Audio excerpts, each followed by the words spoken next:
भूल ही जाता है कि वो 6 घंटे का अल्टीमेटम देके आया है अपनी बंदी को और पूरे 2 दिन तक बेहोश रहता है।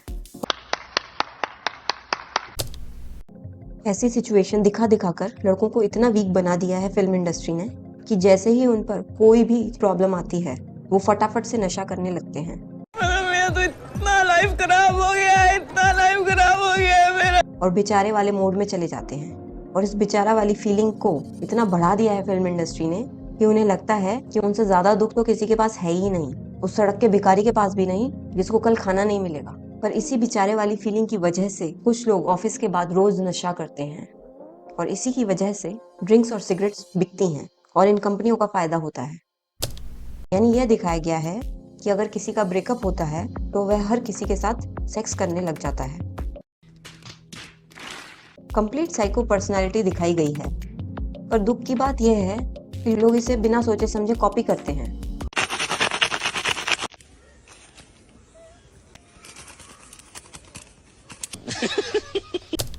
है कि इस मूवी में चांटे मारने को नॉर्मल दिखाया गया है, पर चांटा मारना is not a normal thing.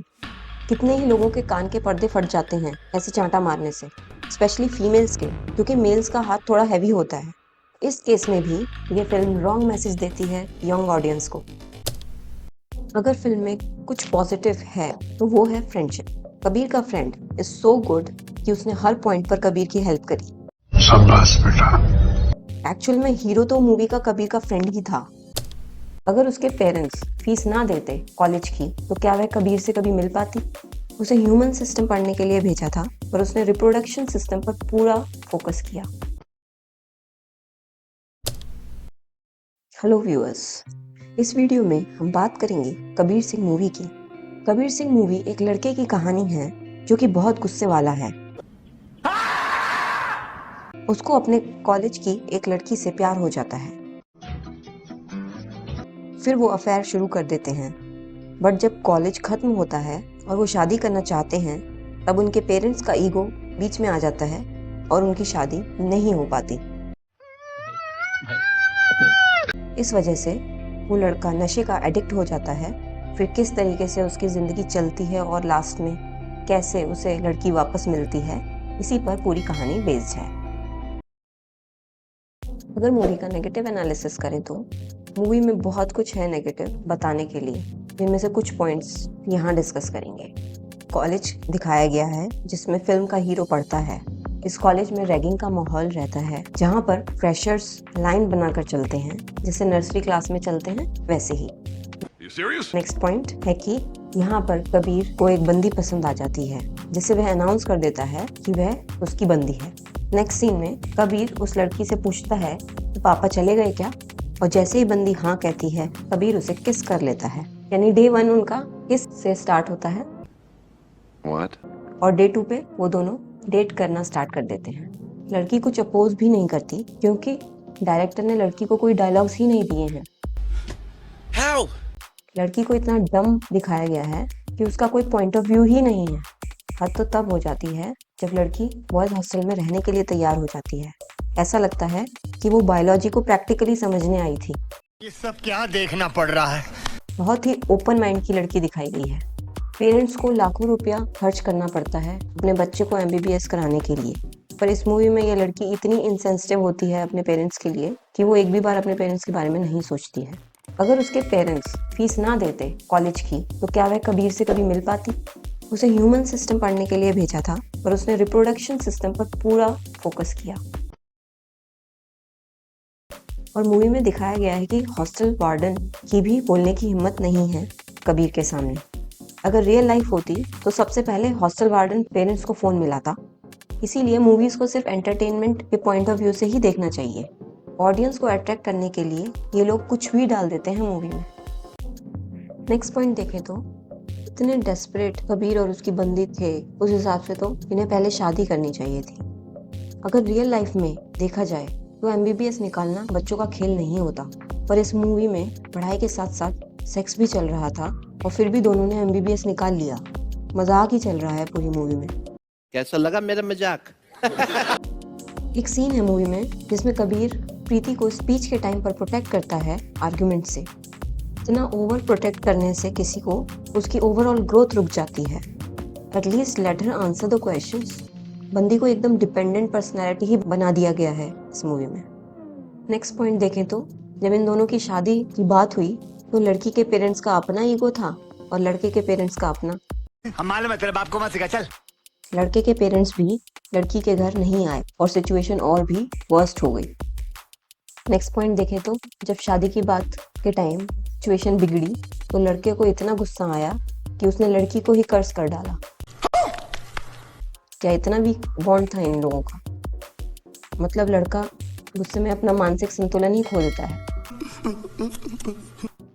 Next situation देखें तो लड़का लड़की को अल्टीमेटम देता है कि 6 घंटे के अंदर में उसे सब ठीक करना होगा और अल्टीमेटम देने के बाद लड़का हाईली इंटॉक्सिकेट हो जाता है और जानबूझकर इतना स्ट्रॉन्ग डोज लेता है ड्रग का कि वह भूल ही जाता है कि वो 6 घंटे का अल्टीमेटम दे के आया है अपनी बंदी को और पूरे 2 दिन तक बेहोश रहता है, और वो भी अपने भाई की शादी के दिन। मतलब बस इसकी पर्सनल लाइफ है, बाकी किसी की कोई लाइफ ही नहीं है। इतना वीक बंदा दिखाया गया है इसको। जो इंसान खुद को नहीं संभाल सकता वो दूसरे को क्या संभालेगा।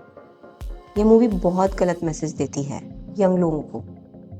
लड़के इतने वीक नहीं होते और ना ही उन्हें होना चाहिए, वरना उन पर कोई ट्रस्ट नहीं करेगा। ऐसी सिचुएशन दिखा दिखाकर लड़कों को इतना वीक बना दिया है फिल्म इंडस्ट्री ने कि जैसे ही उन पर कोई भी प्रॉब्लम आती है वो फटाफट से नशा करने लगते हैं। मेरा तो इतना लाइफ खराब हो गया है, इतना लाइफ खराब हो गया है मेरा। और बेचारे वाले मोड में चले जाते हैं और इस बेचारा वाली फीलिंग को इतना बढ़ा दिया है फिल्म इंडस्ट्री ने कि उन्हें लगता है कि उनसे ज्यादा दुख तो किसी के पास है ही नहीं, उस सड़क के भिखारी के पास भी नहीं जिसको कल खाना नहीं मिलेगा। एक बहुत फेमस कोट है, the situation is how you look into it, either a half filled glass और हाफ एम्प्टी ग्लास। पर इसी बेचारे वाली फीलिंग की वजह से कुछ लोग ऑफिस के बाद रोज नशा करते हैं और इसी की वजह से ड्रिंक्स और सिगरेट्स बिकती हैं और इन कंपनियों का फायदा होता है। यानी आपकी बेचारा वाली फीलिंग भी कंपनियों की मार्केटिंग से रिलेटेड है। सब कुछ मार्केट का गेम है। आप जो सोच रहे हैं और आप जो आगे सोचेंगे ये सब कुछ मार्केट से रिलेटेड है। जनता माफ नहीं करेगी। नेक्स्ट नेगेटिव पॉइंट देखें तो इस मूवी में दिखाया जाता है जब लड़के की लड़की से शादी नहीं होती तो वह सेक्स एडिक्ट बन जाता है। यानी यह दिखाया गया है कि अगर किसी का ब्रेकअप होता है तो वह हर किसी के साथ सेक्स करने लग जाता है। कंप्लीट साइको पर्सनालिटी दिखाई गई है, पर दुख की बात यह है कि लोग इसे बिना सोचे समझे कॉपी करते हैं।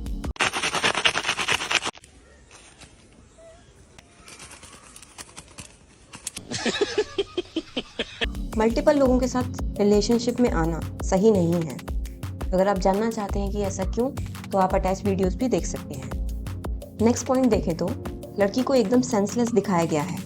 550 बार किसी के साथ सेक्स करने के बाद वो गुस्से में आके किसी और से शादी कर लेती है। शादी है या मजाक? बहुत ही डम लड़की दिखाई गई है। नेक्स्ट नेगेटिव पॉइंट देखें तो कबीर इतना इररेस्पॉन्सिबल होता है कि वह ड्रंक स्टेट में ऑपरेशन करता है। सोचो अगर इतना वीक बंदा हमने आर्मी में लिया तो हमारा देश तो हार ही जाएगा। आप ही सोचो इस बात को कि आपको कबीर सिंह बनना है या Bhagat Singh. Next negative point जो इस मूवी में दिखाया गया है वह है कि इस मूवी में चांटे मारने को नॉर्मल दिखाया गया है, पर चांटा मारना is not a normal thing. कितने ही लोगों के कान के पर्दे फट जाते हैं ऐसे चांटा मारने से, स्पेशली फीमेल्स के, क्योंकि मेल्स का हाथ थोड़ा हैवी होता है। इस केस में भी ये फिल्म रॉन्ग मैसेज देती है यंग ऑडियंस को। आपको पता है कि कबीर सिंह मूवी को इतना क्रिटिसिज्म मिला, उसके बाद भी उसके डायरेक्टर ने फिर से एक इससे भी ज़्यादा वायलेंट मूवी एनिमल बना दी। इससे साफ पता चलता है कि ऐसे लोगों को नेगेटिव क्रिटिसिज्म से कोई फ़र्क नहीं पड़ता है और उन्हें सोशल रिस्पॉन्सिबिलिटी जैसी कोई चीज़ पता ही नहीं है। We don't care. Let me tell you, we don't care. उन्हें बस लगता है जितनी फिल्म की ज़्यादा चर्चा होगी उतना अच्छा पैसा बना लेंगे। आप ऐसी मूवीज़ को और ऐसे डायरेक्टर्स को अपना आइडल मत बनाइए, अदरवाइज ये लोग सोसाइटी के लिए बहुत ही डेंजरस होंगे। अगर फिल्म में कुछ पॉजिटिव है तो वो है फ्रेंडशिप। कबीर का फ्रेंड इज सो गुड कि उसने हर पॉइंट पर कबीर की हेल्प करी। शाबाश बेटा। एक्चुअल में हीरो तो मूवी का कबीर का फ्रेंड ही था, बट एक बात उसने गलत कर दी, उसने अपनी बहन को भी अपनी फ्रेंडशिप में इन्वॉल्व कर दिया, क्योंकि कबीर अपने आप में ही एक वर्स्ट केस था और अननेसेसरी अपनी बहन को उसके साथ इन्वॉल्व करना यानी उसकी भी जिंदगी खराब करने के बराबर था। एक और पॉजिटिव चीज जो इस मूवी में है वो है सोसाइटी का एक नॉर्म जिसमें मैरिड लड़कियों को रीमैरिज के लिए एक्सेप्ट नहीं किया जाता है। उस नॉर्म को इस मूवी ने ब्रेक किया है। ये बड़ी अच्छी बात कही आप। So that is the only good point. अगर स्टुपिडिटी का एंगल देखें तो लड़के को अपनी फैमिली को कन्विंस करना चाहिए था और फिर उनके साथ लड़की के पेरेंट्स से मिलके बात करनी चाहिए थी, पर लड़के ने अपने गुस्से और ईगो में सब खराब कर दिया। और जब लड़की को अंदाज़ा था कि उसके पेरेंट्स इतने ज़्यादा ओपन माइंडेड लोग नहीं हैं तो उसे कबीर को इनवाइट ही नहीं करना चाहिए था, पर लड़की तो डम्ब है तो उसने वो किया। नेक्स्ट स्टुपिडिटी देखें तो लड़के ने लड़की को अल्टीमेटम दिया 6 घंटे का और फिर हाई डोज लेके बेहोश हो गया 2 दिन तक के लिए। मतलब स्टुपिडिटी का लेवल भी क्रॉस कर दिया। अगर आपको यह एनालिसिस अच्छा लगा तो आप लाइक, शेयर एंड सब्सक्राइब भी कर सकते हैं। Thanks for watching.